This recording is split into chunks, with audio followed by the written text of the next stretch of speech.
sad day, and glad we paid our respects.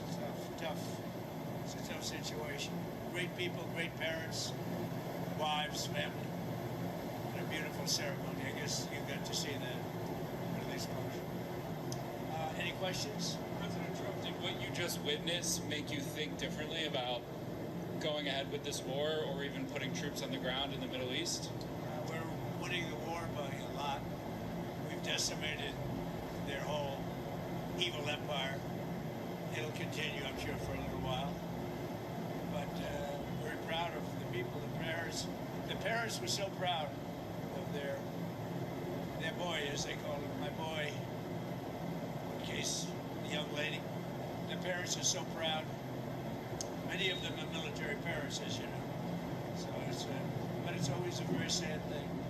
The war itself is going unbelievably. It's as good as it can be. But it's always a very sad thing. The war itself is going unbelievably. It's as good as it can be. We have Pete here, and you have Steve Witkoff here. We have some additional questions. You're 1 week in now, sir. You're 1 week in at this point. How long, as of now, do you expect I think we've accomplished more in 1 week than anyone thought possible. We've wiped out their Navy, 44 ships. We've wiped out their Air Force, every plane. We've wiped out most of their missiles. You see, the missiles aren't coming much anymore. We've also hit their manufacturing areas where they make the missiles very hard. Their drone capacity is way down. And we've hurt them where it hurts. Including about every form of leadership you can have, we've wiped out. You still expect up to 6 weeks total? I don't know. I never reject that, whatever it takes. But the military is almost non-existent, if you look. We could hit the military itself very hard, but maybe we will, maybe we won't. We haven't made that determination. What do you think about gas prices? Gas prices right now? Are you worried about gas prices right now? No, I'm not. This is a short excursion into something that should have been done for 47 years. 47 years it's taken to do this, and no president had the guts to do it. And you're worried you're going to end up coming back to Dover for more of these such dignified transfers? Sure, I hate to do it, but it's a part of war, isn't it? Who are you with? The Washington Post. When you say it's a part of war? The deaths are part of war, yeah. It's part of war. It's a sad part of war. It's the bad part of war.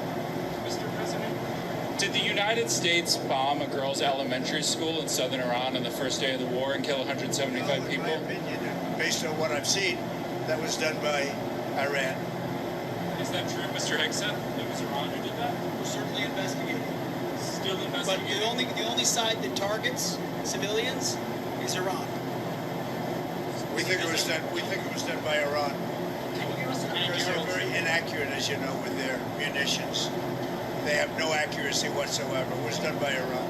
Can you give us an idea of what unconditional surrender looks like to you? I mean, what do you want from Iran? I said unconditional, not conditional. I said unconditional. It's where they cry uncle, or when they can't fight any longer, there's nobody around to cry uncle. That could happen too, because we've wiped out their leadership numerous times already. So it's if they surrender, or if there is nobody around to surrender, but they're rendered useless in terms of military. Mr. President, can I ask you what Peter asked you a question yesterday? He said it wasn't the right time in that event, but he was asking whether you have indications of whether Russia is supporting Iran somehow in this. No, I haven't had no indication of that whatsoever.